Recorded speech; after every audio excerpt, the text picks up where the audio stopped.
Yo, what up mga toy? Sa tuloy to, Toy? Ichi boy, senpai po to, toy. Back here again for another video. Take 3 na ito.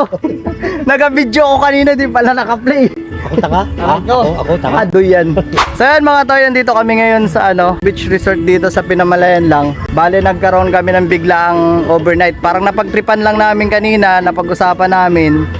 Tapos ito, mas maganda talaga minsan yung bigla natutuloy eh. So nangyari, nagpunta kami ng sunrise, dun dapat ang plano namin. Pero, yun nga, hindi pwede yung sunrise, occupied siya kasi may kasal bukas.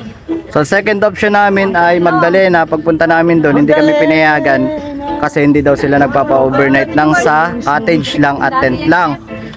Di hanap ulit kami, naghanap kami ng iba. Yung iba mahal kasi. So wala naman kaming budget. Bali anong nangyari, dito kami napadpad. And guess what? Napaganda pa yung pwesto namin. Bakit? Papakita ko sa inyo kung anong maganda dito. Ito yung aming cottage na nakuha. For only 1,000 yan guys. Yan. Ayan. Ayan yung mag-asawa. Si Mike at si Madam. O diba? Napakaganda dyan. Sino ka dyan? So ayan lang mga toy. Kung gusto nyo mag-overnight, pwede kayo dito sa La Costa na Madam. Yan. Let's go.